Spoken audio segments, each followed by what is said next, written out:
Here we are with Bubbles. Bubbles is an amazing German Shorthair Pointer.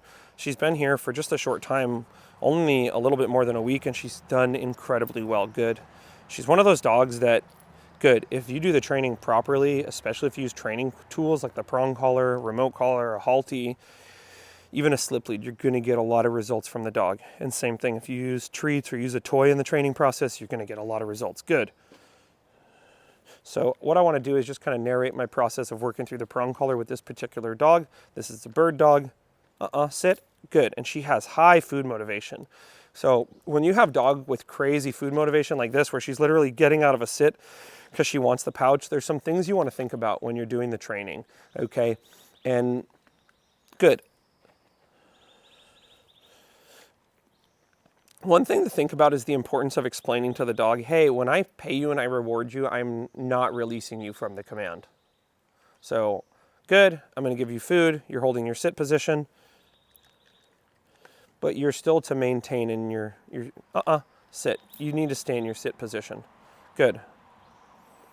So what we're going to be doing here is having her hold her sit, having her practice walk with me, but having her understand, hey, once I pay you, I expect you to stay in the command. I don't want you getting all excited and jumping up and down like Tigger from Winnie the Pooh. I mean, I like it when you're jumping like Tigger from Winnie the Pooh, but not when I'm working on sit. Sit. Good. Good. Good. You'll notice I quickly positioned my treat pouch and put it behind me. Good. And in this case, I'm even going to put my hands behind me because she's so obsessed with my hands. She's not actually looking at my eyes. Good.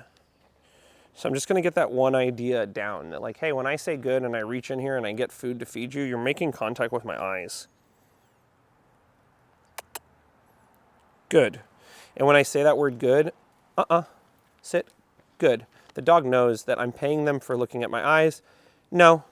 And this thing where she obsesses over my hands, I'm saying, no, I'm not going to pay you for that. Good. Good. And let's just see, after this little bit of work we've done with her, if she can hold this good as I feed her. No. Sit. Good. And watch as I catch her trying to get up immediately with the prong collar versus waiting till she gets up. Good. Good. Good. Good. Good. You'll notice the leash is completely loose here, okay? But I know that the leash is shorter and that I only have to move my hand about 1 inch and it's going to tighten the leash, which is going to tell her to sit down, okay? My timing has to be precise here and my application of pressure has to be very precise. Good. Good. Sit. Good. Good. Good. Good. Good. What you saw there was her actually looking away from the food because she was going, hey, this food's so distracting. If I keep looking at it, I'm going to get out of a command and then I'm not going to get food. Good. She was attempting to hold that position. Good. But she got her butt up off the ground. Watch when I address it before she even starts smelling. And by address, I mean just create a little bit of a sensation that lets her know not to do that. Good. Good. Good. Okay, I pay her. I stop paying. This is where she now usually was going into smelling and trying to find more food. Good. Good. Good. The goal is going to be, can I pay her 3 rewards and her understand that by staying in this position, she's going to get more food. I'm just waiting here. There's no rush in this process of training, folks. This is like watching paint dry. Good. Good. Good. Good. And what we're seeing here is how the food can actually cause confusion, right? Like she's so excited for the food that she can't understand that the goal is actually to sit still and calm down, but the food gets her excited. So she's like, I want the food, but the food gets me excited. So we have to help her conceptually, maybe conceptually, I don't know how dogs think. We have to have her really have some idea of an understanding, like, you know, he wants me calm. Good. Good. Good. Good girl. Good. Good. Good, good, good, good, good, good, good. People are going to tell me, Eric, why are you grilling the dog about the hand and the food and all this stuff? The problem is the dog like barks at things and chases things. Well, I know, but fundamentally there's an impulse control issue and a lack of the dog looking at people's eyes and thinking really deeply about this stuff. Good girl, good. She actually calmed down there because she started smelling and was smelling the air. She's actually like, man, let me try to figure out what's going on here. This is confusing me. Good girl. Good. Good. Now, people are going to watch. They're not going to know how hard I'm pulling on the collar. I could hold the collar with 2 fingers, like my index finger and my thumb. That's how little pressure I'm using right now. This is not at all about forcing the dog. This is not about punishing the dog. This is just literally about the dog going, I get up, I feel this thing on my neck, I sit down, it goes away. He pulls out food, I get excited, I think I'm supposed to get excited. I'm not supposed to get excited, okay, good, I get food. Okay, he pulls out food.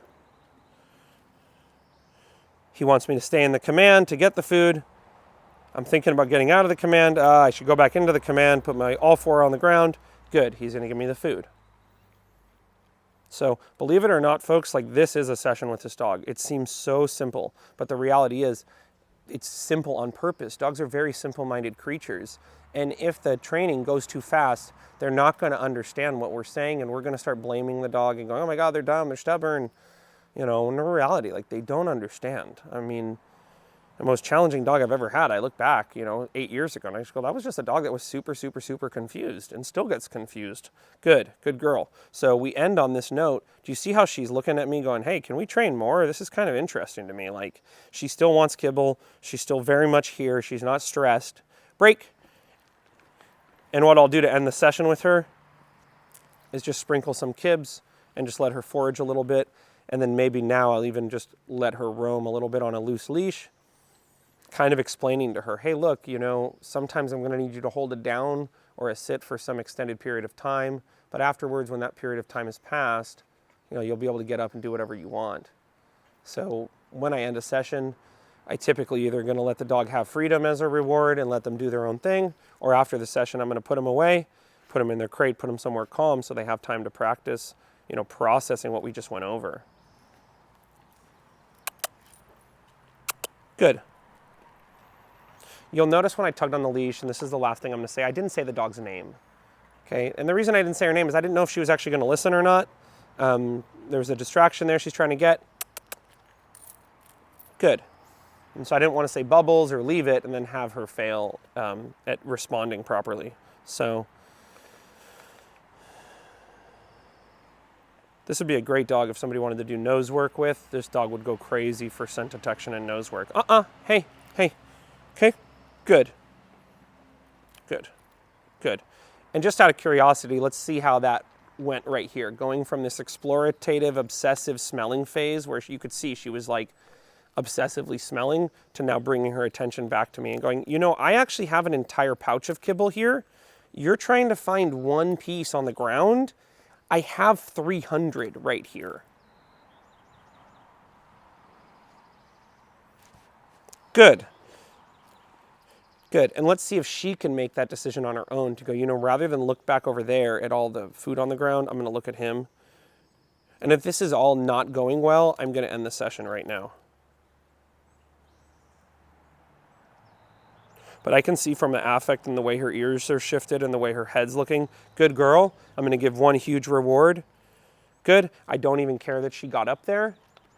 I really don't, because subtly she shifted and was like, oh, I'm just going to hang out with him. I'm going to be chill. And I'm going to bet money that you're going to see the change I'm talking about right now.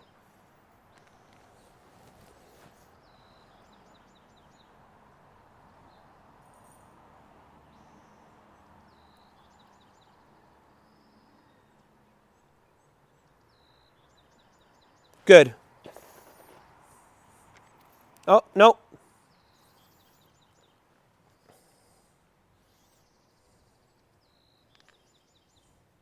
Good.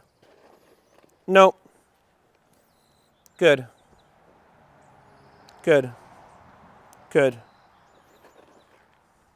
Good. Good. break. And we're all done there, folks, okay? Remember, as always, we don't blame them, we train them. And if you got a dog like this, you're lucky, because this is one of the best dogs we've ever worked with. She's super fun, super cuddly, super sweet. A little bit of a crazy, which I like. But she's just the sweetest dog. She's so sweet, you don't have to tell her twice.